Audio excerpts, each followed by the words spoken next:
patient at a hospital, the prognosis would not be good. Once a proud city with nearly 1 million people, the population may soon fall below 600,000. The sounds of sirens fill the air as police run from murder to murder. Hundreds of people are dying on Baltimore's mean streets. The scars of neglect are evident for all to see. Crumbling roads, decaying buildings, broken homes, trash piles up in alleys and streets. The sense of hopelessness fills the air. Baltimore is a city in crisis. What can be done to save our city? Who can save our city?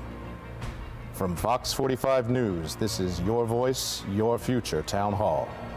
Please welcome your moderators, Kai Jackson and Mary Bubala.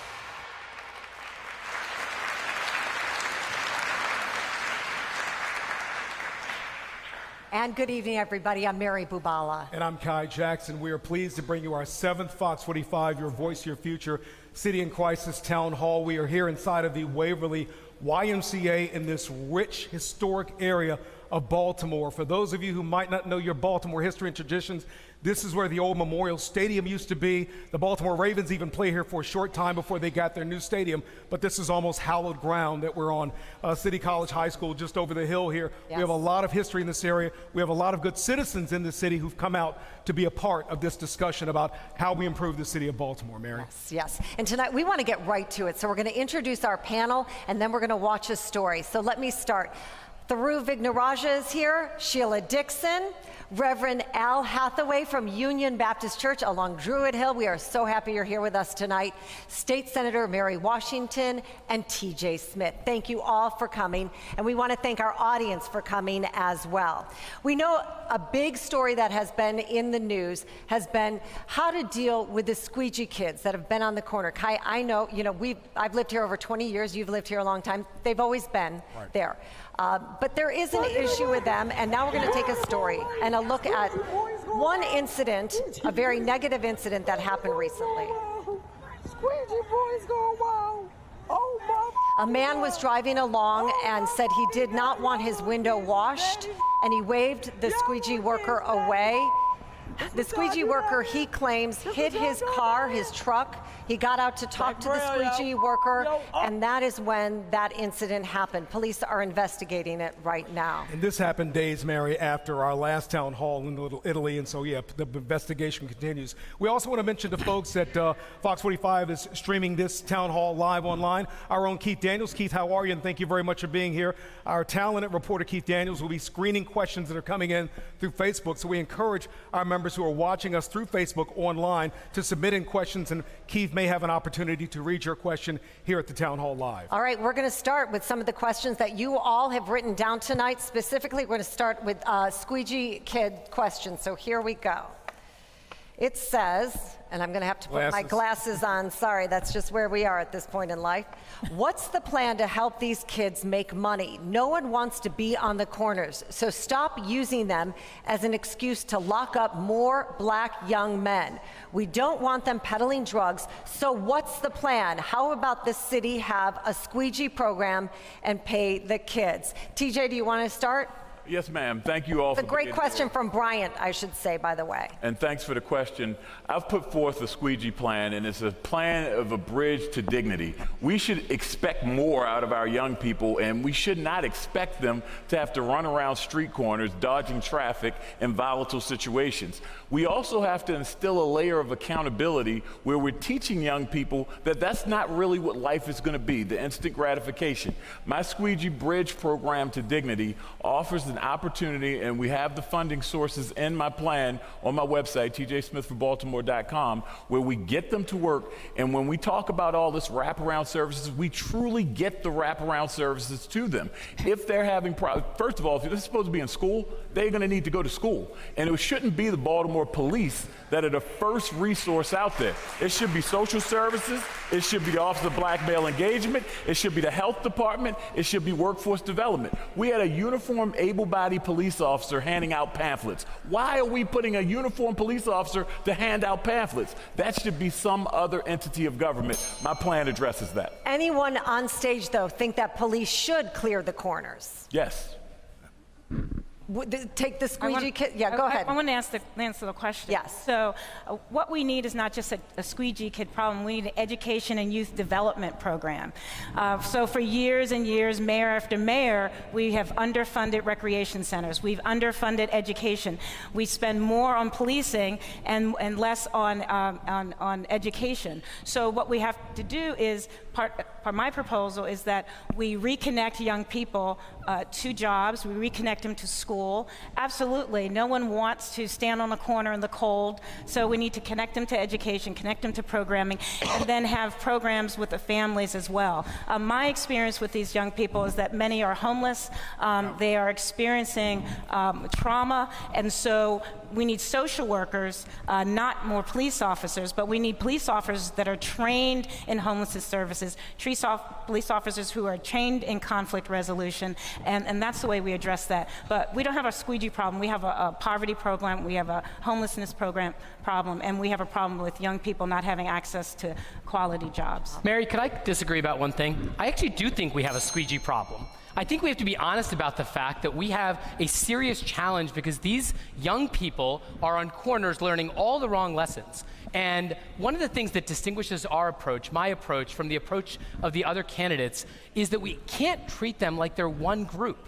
Some of them are hustling out there and they need opportunities. We need to connect them with real opportunities, with advancement opportunities. You know, you talk to them, some of them want to be mechanics, some of them want to do construction, some of them want to work in restaurants. We just this past week connected 2 young men with an opportunity to work at restaurants in Fells Point. Some of them are not squeegee boys, they're squeegee men.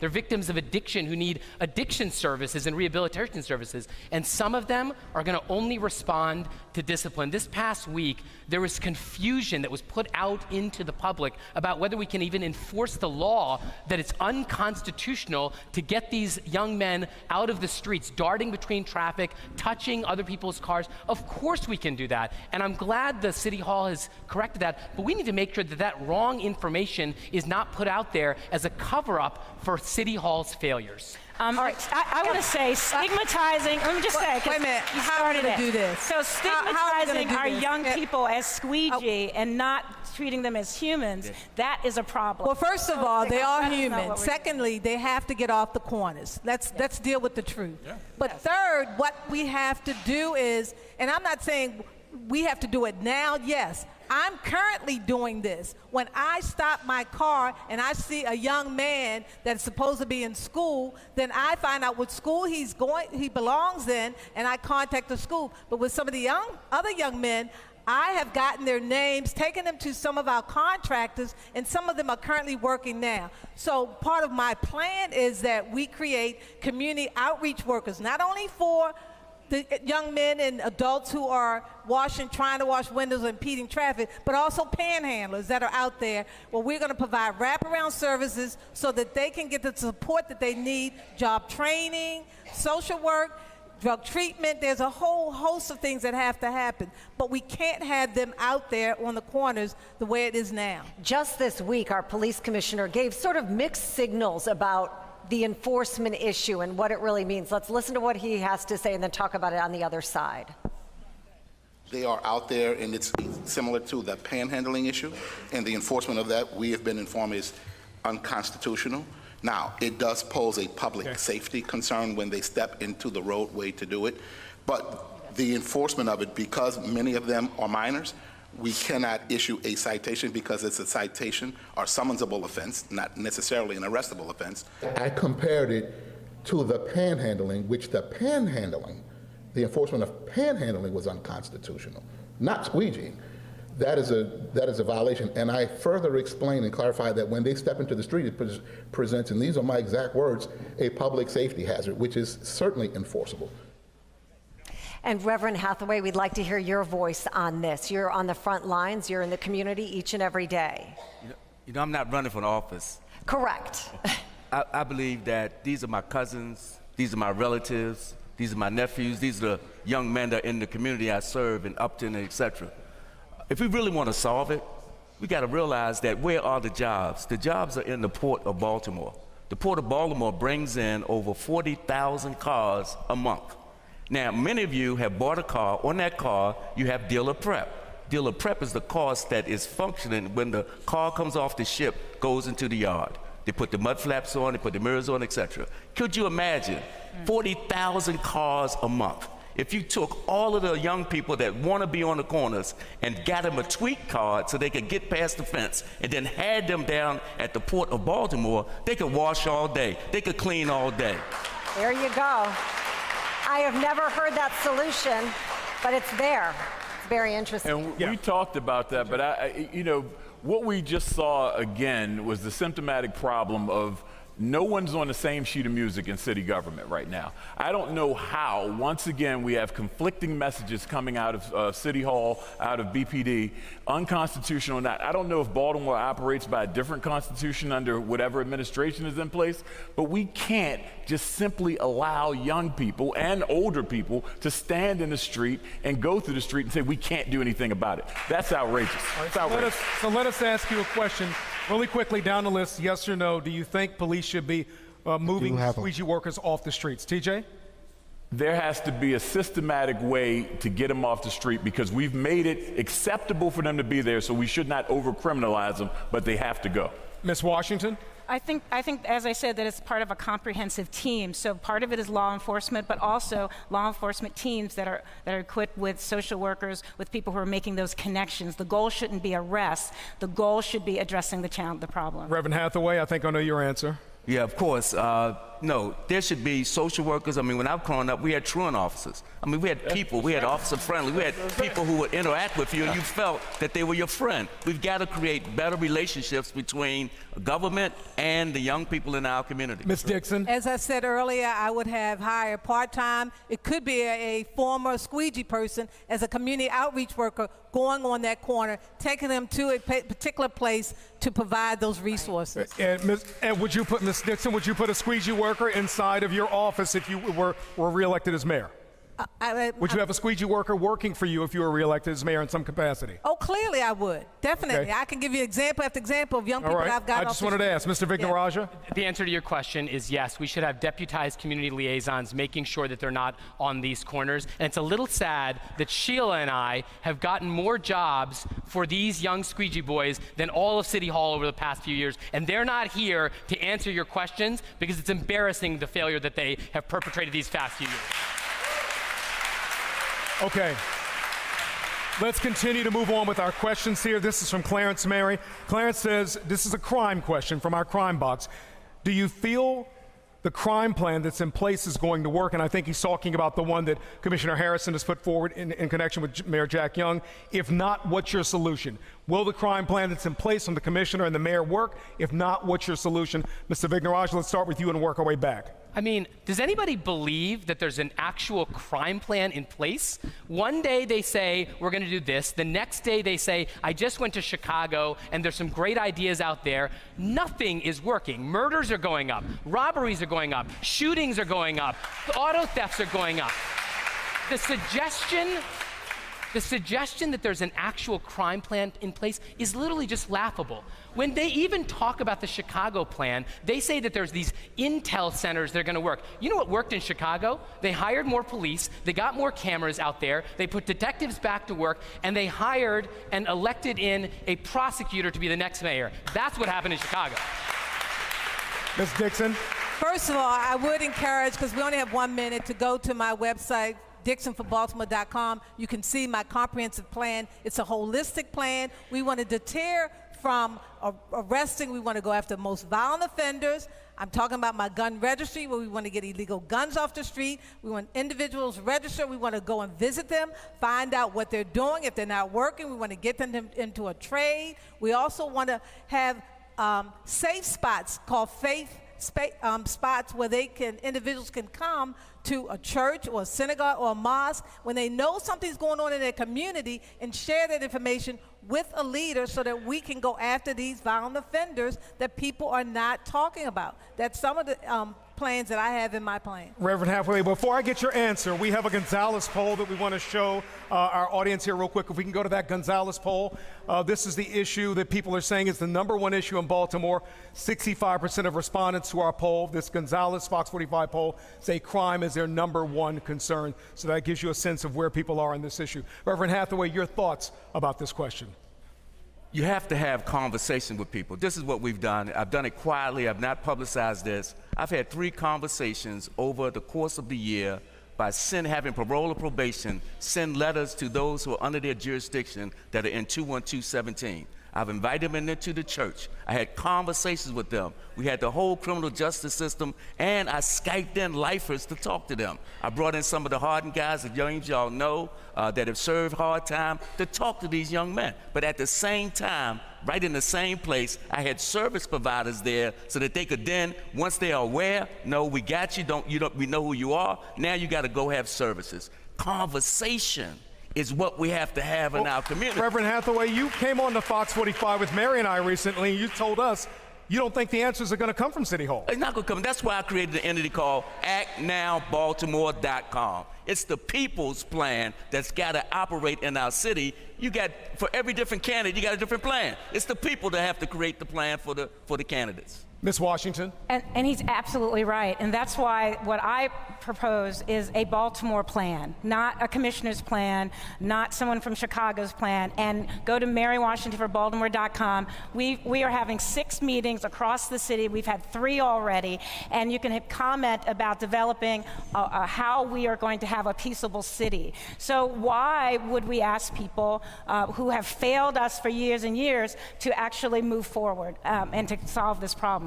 So again, it is a comprehensive approach. It's about restoring accountability and trust in our police department, which we have. We have to rebuild our police department and provide them with the training and the services so that we can have equitable, accountable, and constitutional policing so that when there are arrests, the arrests can stand. Third, we've got to rebuild and heal our communities. We're suffering from trauma, lead poisoning, lack of education, poverty, and then finally, we need to decide as a community, as a city, what kind of city we want. We need to build a healthy city. That's how we keep ourselves safer. And the answers are in our communities, and the answers are you. We're not waiting for Superman anymore. The responses are here. Mr. Smith, I want to ask you the question, but also remind our audience that today, and we reported on Fox 45, yet another member of the now defunct Gun Trace Task Force was sentenced to 18 months in prison. That's, again, what we're dealing with in Baltimore. Yes, and that began back in 2007, as we know that culture of corruption started to cultivate back then, and that has to be weeded out, systematically getting those crooked cops out of the police department. As we talk about Commissioner Harrison's plan, I need to see more intensity. It can't be business as usual in the communities where this violence is occurring. We can't have a triple murder and then 2 days later have a shooting in the same neighborhood. That is unacceptable and unfair to the people who have to live in that community day after day after day. To correct Mr. Vignarajah, the reason that the situation in Chicago didn't occur here in Baltimore is we didn't fulfill the investment. We have 2 strategic decision support centers in Baltimore right now, but they never got fully operational and outfitted. So we can't expect the results where they saw nearly 800 murders in 2016 and down to 400 murders last year if we're not putting in the same level of investments. So it's okay to seek counsel from different places to see what works, but if you're not going to give the same level of commitment, you're not going to get the same results. Thank you. Let me say this in reference to what Reverend Hathaway said, and he's correct. But I also want to note one thing in reference to crime. And yes, city government has a role to protect our citizens, and we have the responsibility to do that. And when we talk about crime plans, I think that everybody's plan has a lot to do with what's happening in the community. But I want to say this. It wasn't until 2007 when I took office that crime went down to its lowest in 30 years, where the budget went down to its lowest, where over time, because we had a holistic approach where we worked with communities, we worked with agencies to do those services. But you have some people standing on this stage who worked under a commissioner where crime was out of control. So we need to stop playing games as we move forward. Let me ask you, Ms. Dixon, just recently you said that you think too much money is being spent on the budget for the police department. Do you stand by that? Oh, I stand by that. And you know why I stand by that? Because over half of our budget goes to police. And look what we're getting. Crime is not going down, it's going up. We need to go back to some basic fundamental things in our community. So would you keep our... Well, it's not half the budget, by the way. Would you keep our police force then where it is understaffed by 300 officers? First of all, we have to do a comprehensive assessment and redistricting of our police department and police force. And I'll give you an example. We sit in a district, the Northeast District, that probably has the least amount of officers, which actually, based on population, should have more than another district. So we really need to reassess, and that would be one of the first things that I would do. Mary. Gotcha. You know, before we started, there was a quote that was read out about how the people can make choices if they have information. And I think this is a really good opportunity to be clear about why Sheila and I have such different approaches. The time to cut the fire department is not when the building is on fire. I'm sorry, we cannot afford to shrink the budget. We are down 600 police officers, and one of the consequences of that was that 2 years ago, we budgeted $12 million for police overtime. We spent $48 million on police overtime. That is $36 million on police overtime because we didn't have enough officers. Do some simple math. Just imagine paying each of them $100,000. That's 360 extra officers today that could be in your communities, talking to people, engaging them, solving crimes. The notion that we're going to cut the police department at this moment is just wrong. Everybody, I want to have you look at the graphic we have up here. It is from our Save Our City website. We have been asking all of you for weeks to give us some feedback. Do you feel safe in your neighborhood? 71% of you say no, and that leads me into some more questions about crime. This one from Yvonne in our audience tonight.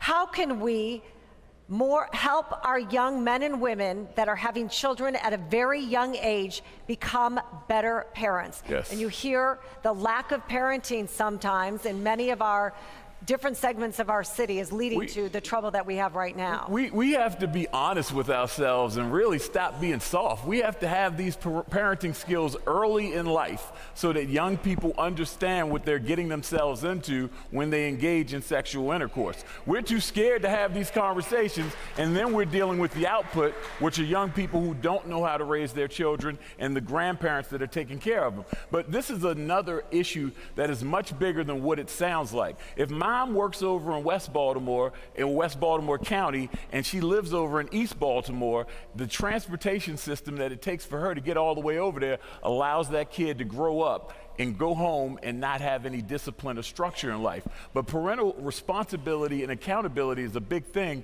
and we should be bringing more of that social services to people who need it. Yvonne is asking, how do we help these parents? Let me just say, Union Baptist Church has been in the Head Start business for 53 years, right? We have one of the strongest, nationally noted Head Start programs. Not only do we have a Head Start program for 3- and 4-year-olds where we teach parenting skills, where we work in integration of family, we also have a Healthy Families program. That works with a mother when they are first conceive a child through the age 5, and we work with them on parenting skills. I have that right there at North in Utah. I have my Head Start program right there in Upton at Dolphin Drill and Dolphin. Those programs work, but you have to fund them. Do you have a wait list? That's what I was going to say. Oh, my goodness, I have a waiting list. I mean, they're knocking on my door. If I ask the people right now, how many people do you know have went to Union Baptist Church's Head Start program, you'll be amazed at how many people have graduated from that program.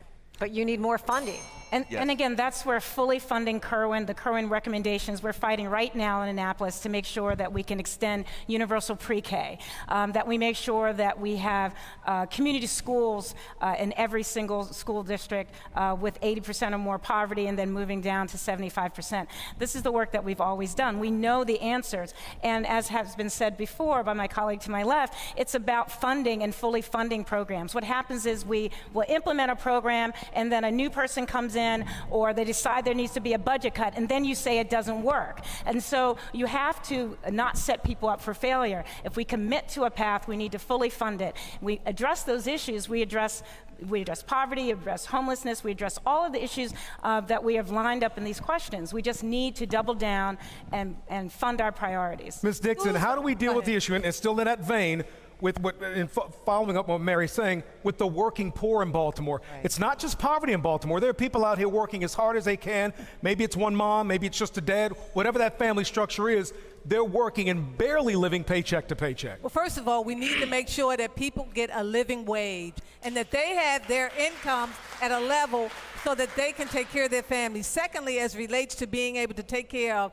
families and children and young people who need parenting skills, the schools are the foundation of our communities, outside of our churches and other faith institutions. And in those schools, we don't maximize what can happen. Those resources for parents as well as children can be right in that school. The school day needs to be longer. The after-school programs need to be extended. We need adult programs in the evenings. We need to utilize our school. Social services programs, mental health, psychologists should be right in that school based on the needs of those kids in that school, in that community. Through Promise Heights in Zone 17, that's what's going on. You have parents working with the University of Maryland as well as the schools where they're working with babies once they're born, tracking them, tracking their families along with partnering. You know, the key is that one of the things that Baltimore missed, and we missed this because we have program after program after program, we have all the key ingredients to be successful. But there's a disconnect between what we have, what's working, and what we have that's not. You know, on this question, I bet every single one of us agree about the importance of education. We know that education is the bedrock and foundation of hope for our children. We know that. This is why we have pledged to have universal pre-K for every 3- and 4-year-old in Baltimore City free of charge. We've guaranteed free college for graduates of Baltimore City public high schools at any institution in the state of Maryland, community colleges, trade schools, public and private. We want to turn every elementary school into a community school that's the center of it. But we have to understand why that's important. Because a few days ago, I met a guy at the Burger King standing in line, and he figured out that he was one of my father's students at Southern High School, what was Southern High School. And he said, "Your dad was my favorite teacher. He flunked me, but then he worked with me hour after hour to make sure I never failed again." It's about raising expectations, not just for our children, but for what we do for those children as well. All right, we're going to pivot and start talking about city leadership. Again, if you can look at the screen in our Gonzalez exclusive mayoral poll, trust and confidence in Baltimore politicians. 77% say they do not have trust and confidence in Baltimore politicians. And so we want to ask a question from the audience that was submitted earlier, no name on it. How can someone sell a square foot for $1, and how is that possible? I think this is referencing our comptroller. Took some heat this week because our independent investigator has come up with the fact that Joan Pratt did not recuse herself, and she has apologized and says it won't happen again. Isabel Cumming is doing God's work, going after these corrupt politicians. She's the Inspector General. We just had Ryan Dorsey, a councilman, give back $42,000 today because he took money wheeling and dealing in the background. This is absurd. We should be ashamed of these people that we put in office who take out of our pockets, take out of your pockets, take out of the children's pockets. We have to turn the page of this. I mean, I was disappointed to see that again. And some of this is common sense. If you know right from wrong, you know you shouldn't be doing it. You don't need a law to tell you you shouldn't do it. You know you shouldn't be doing it. I released my accountability package today, and we need a full, transparent audit of every single dollar in this city. They don't want to do it now because they're scared to see where it's going to come back to. And people should be concerned about that. No, that's why we created Act Now Baltimore. Act Now Baltimore. ACT stands for Accountability, credibility, and transparency. We have to demand that that is in government. We have to demand that. I also got people on the street that are talking to people on the street. You know when they ask them that question about trust in terms of those that are in the political class? 97% of the people said they need to get rid of all of them. They need something new. They need a new direction. Part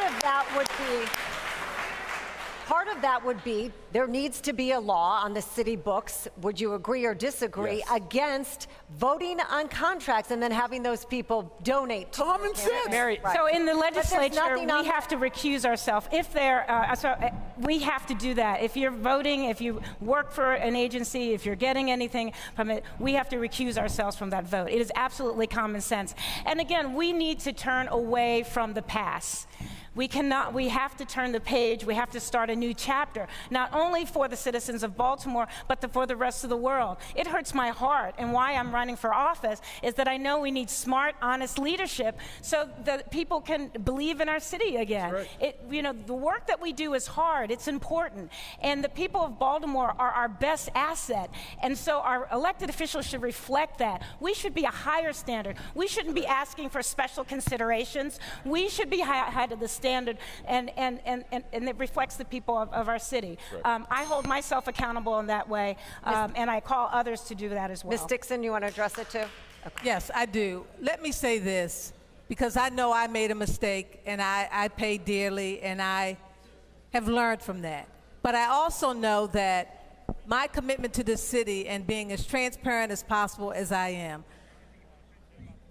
our whole process of how you raise money is absurd. Most people who raise money don't raise money to say, well, if you contribute to my campaign, because most of my money that I've raised has been grassroots from individuals who support me, and they don't ask me for any favors and vice versa.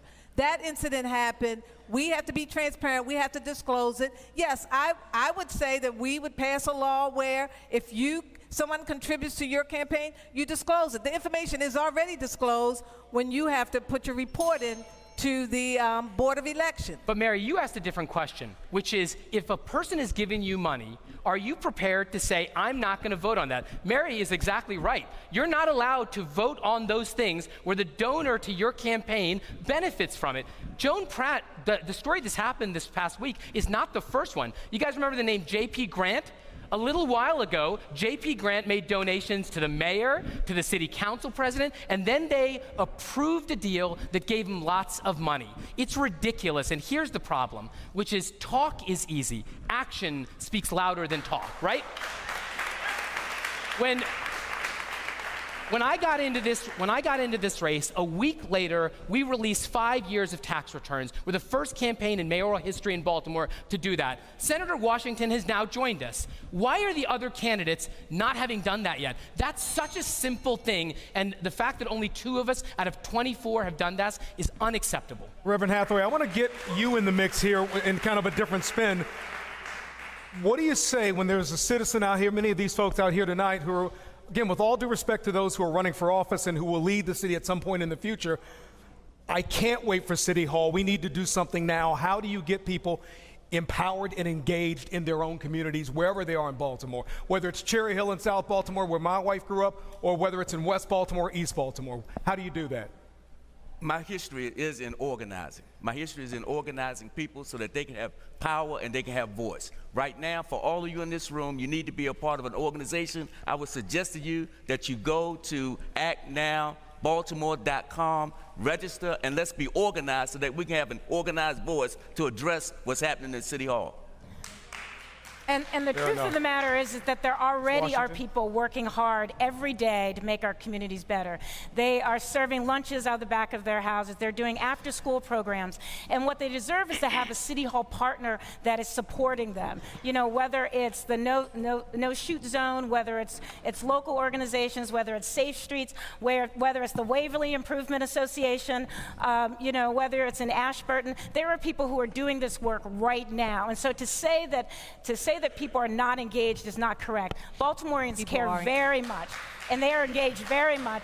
And so No, my what they question need was, is how do the we partners- get people engaged who feel like they can't wait for City Hall? I didn't say That's anyone was not engaged. No, I'm But saying people so they're are not doing waiting. things What I'm now saying to is be they're engaged. doing things now, and so connect with those and lift up the people who are working already in those Right. communities. It's going to Okay. take. There are a lot All right, of I've great got to hold you all right here. I organizations want to get to Keith Daniels. Keith is monitoring our social media. Keith, you have some questions from people who are on Facebook tonight, correct?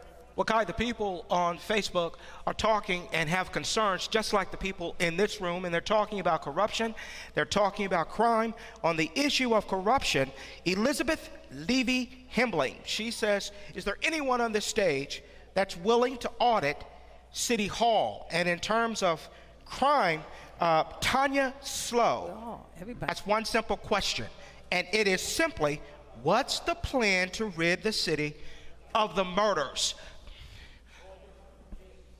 And then, of course, we have, let me pull this up, John Montgomery. Are you willing to audit City Hall? That's a question for the candidates. So I hope everybody on this stage agrees that we need an audit on day one. The notion that we don't know where the money is being spent or misspent is unacceptable. We made 3 simple pledges earlier this week. Number 1, on day 1, we will order a forensic audit of every agency top to bottom, and within 100 days, you will know what I know. Number two, every month we will have a public city stat in one of the districts and 3 citywide, so the people of Baltimore can come and hold their elected officials accountable. And number 3, every week we're going to need to have a press conference about crime. We need to know where the crime is happening, if it's going up or down, what we're doing, whether it's working. It is unacceptable that this crisis has unfolded with our leaders not even showing up to answer your questions. Thank you. Let's go to Mayor Dixon, and we're going to go to the State Senator and T.J. Smith on this question. Still on crime, simply put, what's your plan to get rid of all the murders? Simply put, 10 seconds or less. Or Number 1, the police department has to do their job in protecting and serving the citizens. We have to go after the most violent offenders. But this effort cannot just be done by police. The state's attorney, when the police do their arrests of those individuals, the state's attorney's office has to do their role. The courts has to do their role. So that's why I'm going to bring back the Criminal Coordinating Council, which was demolished, where you have all of your public safety entities at the table looking at each other saying, we're doing our part, why aren't you doing your part? Why aren't you doing your part? That has to happen. That has not been happening. That's number 1. We also have to get back to some basic fundamental things. Yes, we have Reverend Hathaway here, who we have churches on every corner. We have other religious institutions on every corner. But we got to go back to basic fundamental things in the family that has to happen. And we're not talking about that. There's a dysfunction in families that we as government can't do. Great. We have to work with families to go back to teaching values. Thank you, Ms. Dixon. Let's go now to the State Senator, Senator Washington. Thank you. As part of my proposal for the consideration of the people of Baltimore is reinstating our homicide review program, and that is we talk about a public health approach to crime, and so looking at each murder as an infection and looking at what was its causes and all the circumstances. It didn't happen in a vacuum. So that would be one of the proposals that would absolutely help to address what are all the precipitating factors, and then also allow the predictive ability. So where is the next one likely to happen? Thank you. And now, T.J. Smith, difficult to answer in 30 seconds, but here we are. Your plan to rid the city of the murders. Yeah, we know where the murders are occurring. They're occurring there every single day. 1 out of every 3 murders is happening in less than 5 square miles in Baltimore. We have to put the police where the murders are occurring, and we have to knock on the doors of the people who we know are at risk of being murder victims and at risk of carrying out the murders. We know who they are. When someone knows that you know, they're less likely to commit the crime. But we also have to hold the police accountable, of course, to build great cases to send to the state's attorney's office. And we, the electorate, have to make sure we hold our officials accountable on the other side as well. We have expectations. We want you to enforce quality of life crimes, and we have to make sure we let the state's attorney's office know, and we let the judges know that we want people held accountable for the crimes that they commit. All right, back to our questions from the audience. I'm going to combine two into one. We asked everybody on these blue cards, do you have a question for the candidates on corruption? Clarence asked, yes, when will it end? I'm going to combine that with Sonia's question. She says there is a lack of community partnerships. There needs to be a citywide accountability board. Would you support it? TJ, let's start with you and we'll go down the aisle. Yes, ma'am, absolutely. Again, it takes new blood to go into City Hall and not have any skeletons in the closet and have the wheeling and dealing as always existed and all the favors to pay off. On my accountability plan that I put forth an accountability tracker. All this stuff that people are pledging and saying they're going to do, I'm going to be held accountable, forward-facing, and people are going to be able to see exactly what we're doing and the progress we're making to it. We absolutely need the public involved to be part of a panel to ensure we're doing what we're supposed to do, and we also need term limits because some of these stale old folks got to go. They've been there too long.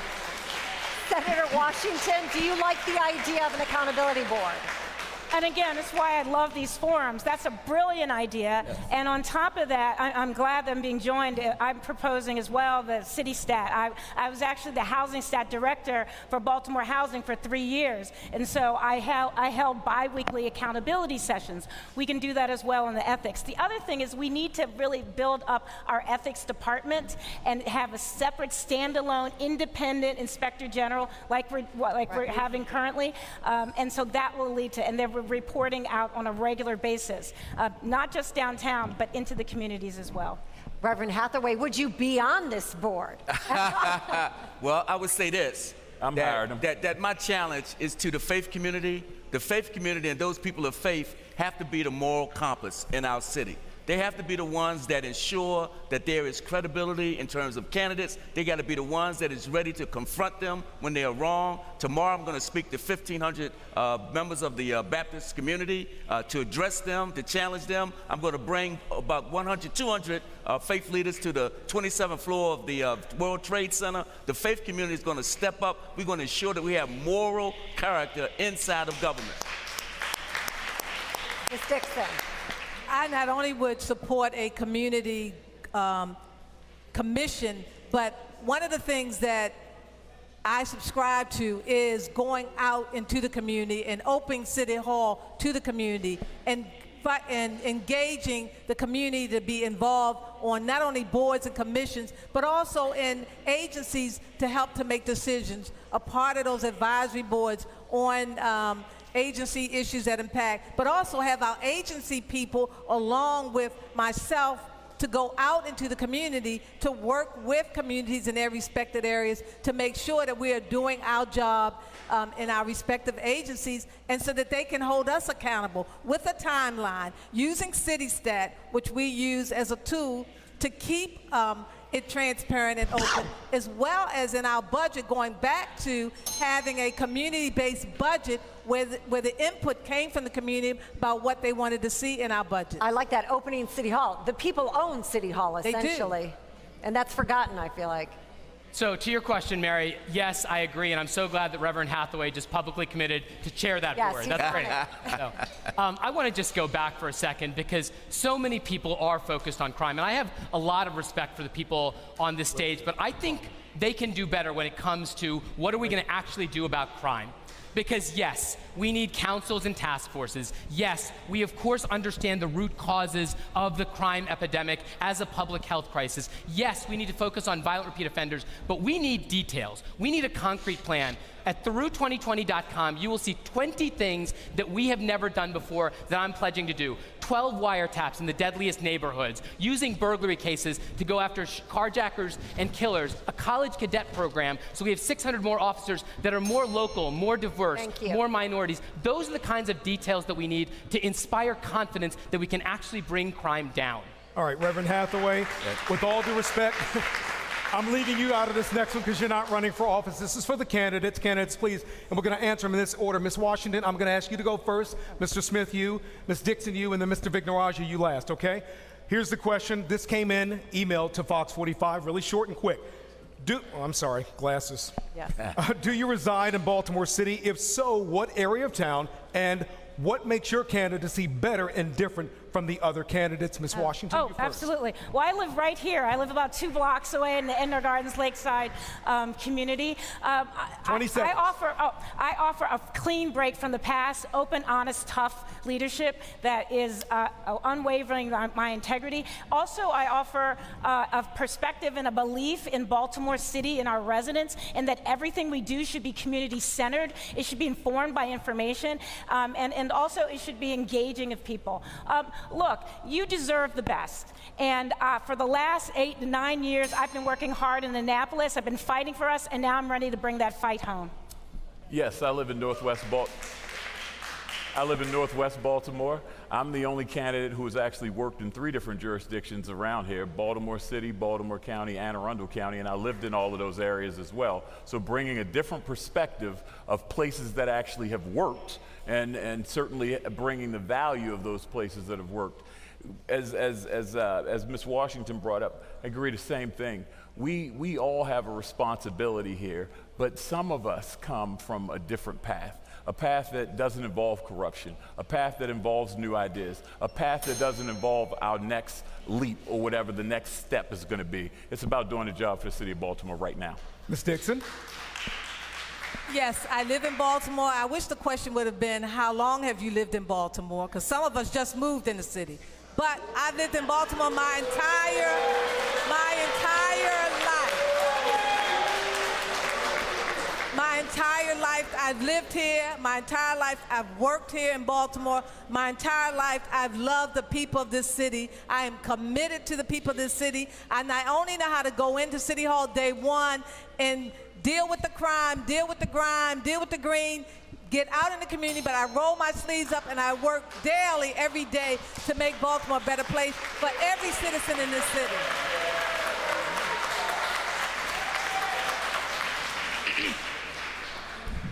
I live in South Baltimore. I'm the son of city school teachers, and I love this city. But that doesn't distinguish me from everybody, because we all love this city. Here's what distinguishes our campaign from everyone else. Just imagine if we had leaders that didn't just want credit, but took responsibility. There was a mayor who once said, if a parrot dies in the park, it's my fault. I'm going to tell you right now, if crime doesn't go down, blame me. If the schools don't improve, blame me. If the potholes don't get fixed, if the water bills aren't on time, if traffic is out of control, blame me. That's not what politicians do. That's what leaders do, and Baltimore desperately needs one. Okay. Mr. Vignarajah, you spoke about education. On our screen, another question from our unscientific survey, but still, it is the voice of the people. Are you satisfied with the Baltimore public school system? 91% said no. And our first question from our audience, in terms of education, these are excellent questions, everybody. Thank you. What are your plans to ensure financial literacy becomes part of public school curriculum? Why don't we start, Ms. Washington, Senator Washington, why don't you start? I support that, and that, again, is part of the community school model, where each community decides itself what it needs, and so to provide some flexibility in the curriculum. And so that would mean partnering with city and state officials, which, again, something that distinguishes me, that I've served both at the state level and the city level and have a very a good understanding of our educational system. I am an educator. I've taught in elementary school. So we can do that by providing, and that's great. And also, that's a great opportunity to work with our businesses to teach financial literacy. So. TJ? My mom has taught here for 30 plus years, and I know she's given her blood, sweat, and tears to the young people of Baltimore. She actually taught right around the corner from here at Coldstream Park for a number of years. And it's not the teachers who are failing our children. It's the adults. It's the administrators, I should say. It's the bureaucracy. It's the bureaucracy of the money not getting to the kids in the classroom. It's the one-size-fits-all education approach. It's not having trauma counselors in schools It's not having counselors in schools. It's young people that are left to cope and deal with the problems that they have. So supporting education, but supporting educational outcomes is most important. And the question was about financial literacy curriculum as well. Yes. And that's a form of oppression that we're not teaching financial literacy, because we're teaching people, or we're setting young people up to not even have a clue of how to manage money, which creates generational wealth. Ms. Dixon?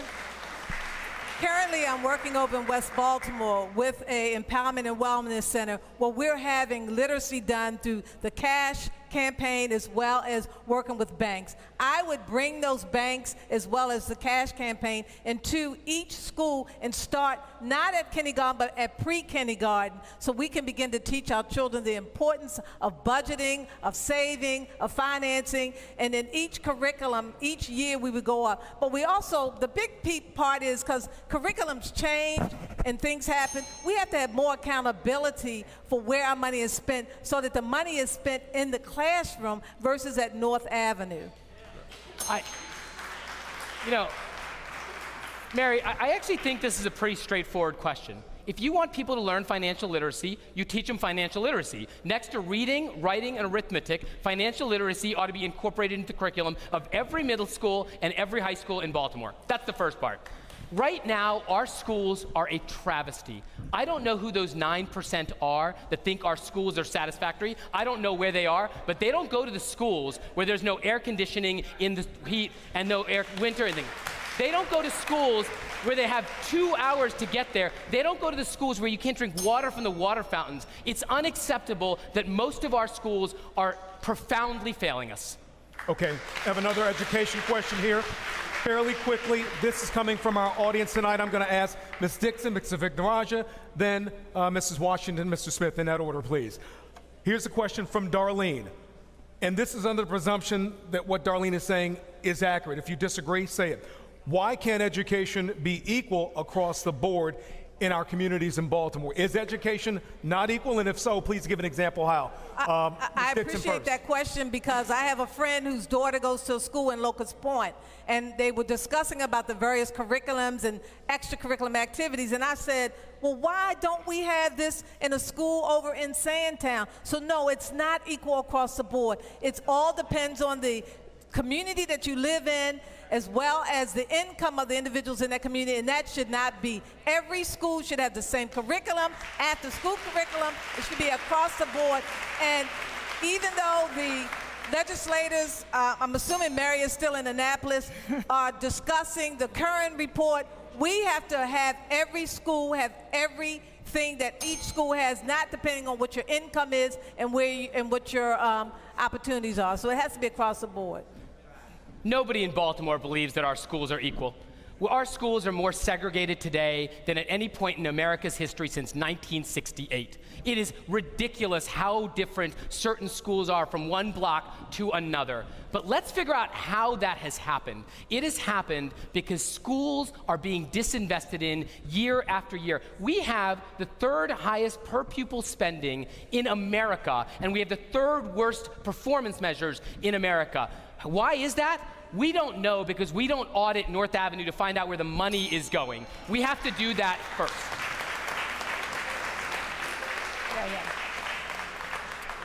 Yes, for the last 15 years, year after year, mayor after mayor, we have underfunded our public education system. When we compare ourselves, Baltimore City, to other jurisdictions, Baltimore City only puts in 18% of the bill. It relies on the state to put in the rest.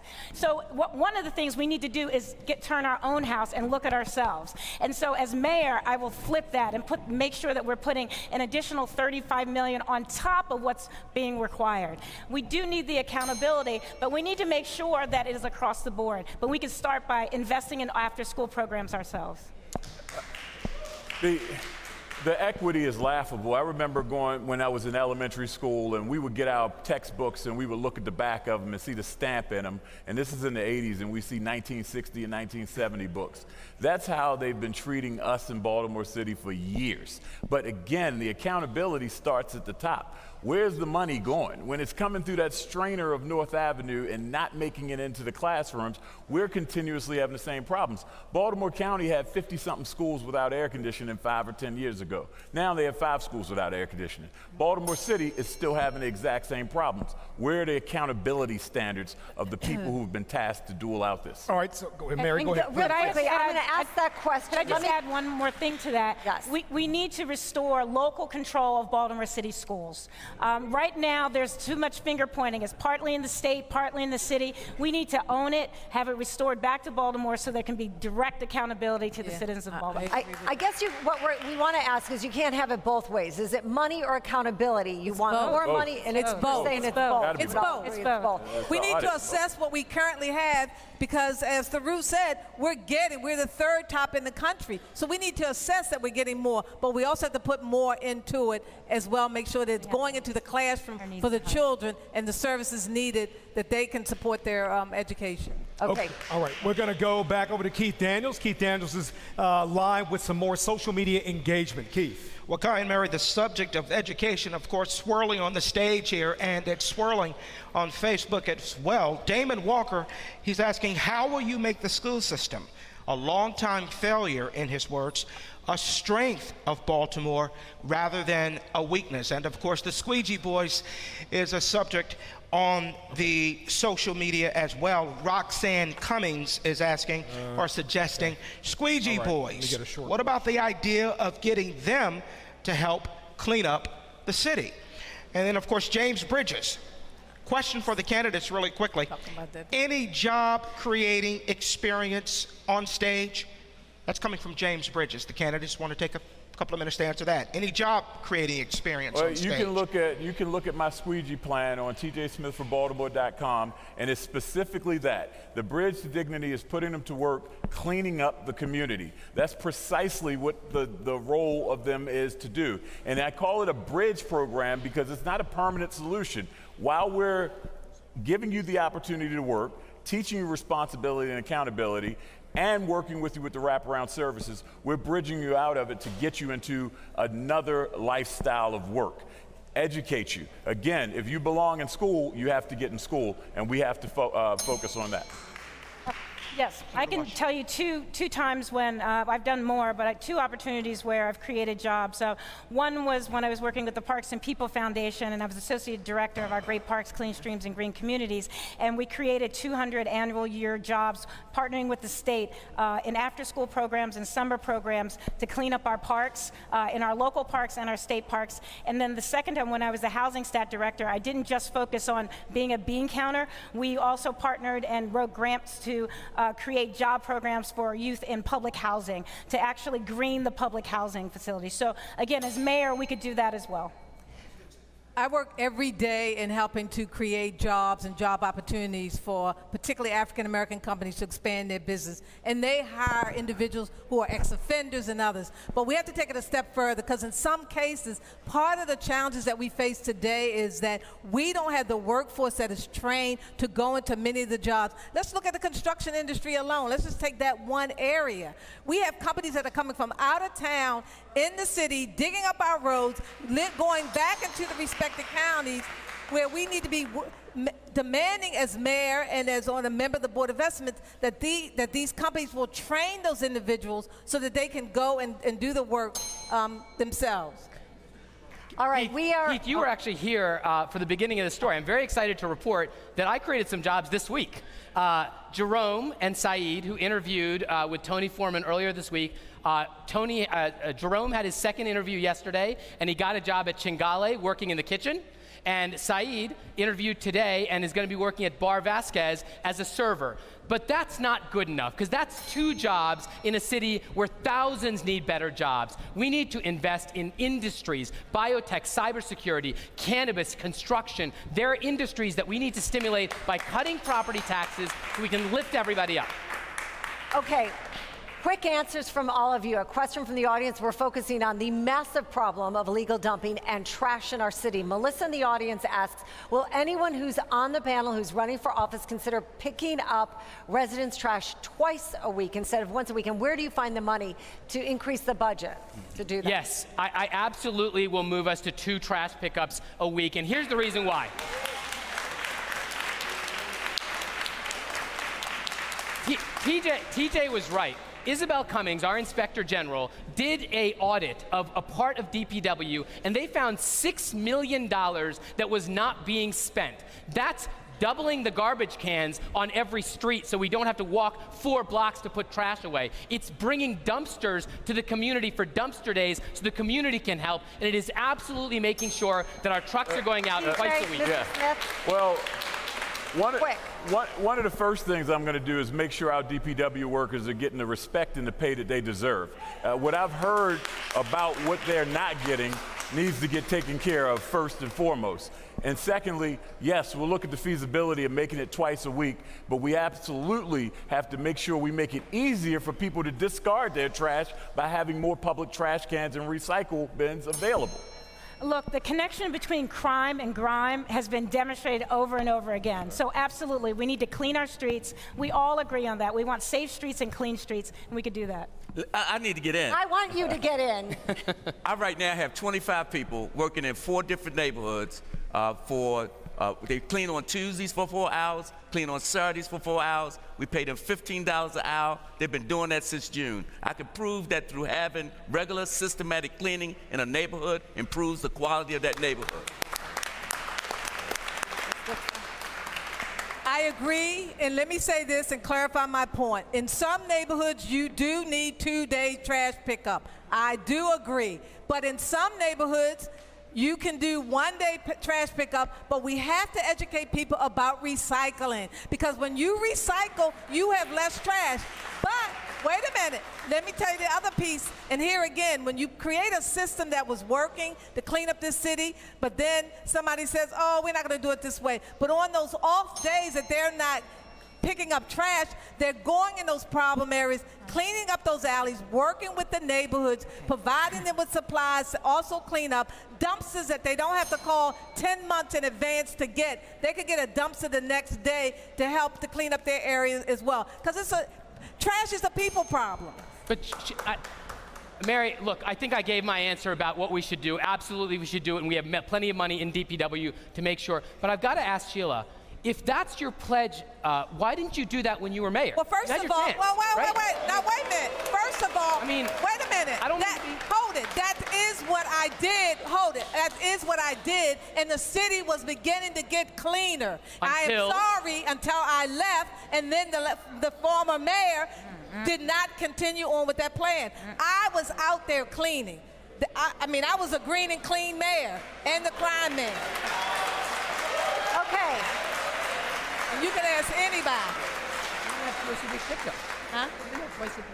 At this point, we are going to try to end this town hall upbeat. So I want to ask everyone on the stage tonight, very quickly, in 2 or 3 words, what you think the best part of our city is right now. I think it's the people.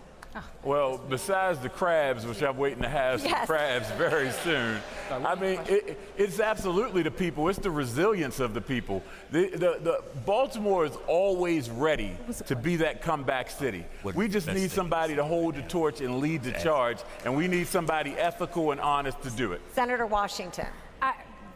It's the people of Baltimore, their creativity, your determination, your willingness to never give up, your love and support of each other. And again, why I want to be mayor is because I know that our solutions are right in front of us, that we have each other's back, that we're willing to do that. So that is what's wonderful about our cities, our people, and that we will stand in the gap for each other. Mr. Vignarajah.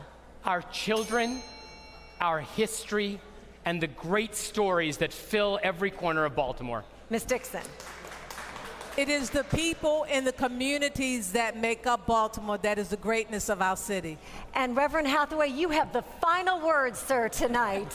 Act Now Baltimore is going to do something that has never been done. We're going to push to have 100% voter turnout on April 28th. Thank you all very much. Thank you very much. All right. Thank you to our panelists. Thank you to our audience. Give yourselves a hand. You've been wonderful. We appreciate it. This has been a Fox 45. And thank you, my colleague Mary Babal and I, for our 7th town hall. This has been a Fox 45, Your Voice, Your Future City in Crisis Town Hall. Thank you very much. Thank you for watching. Good night.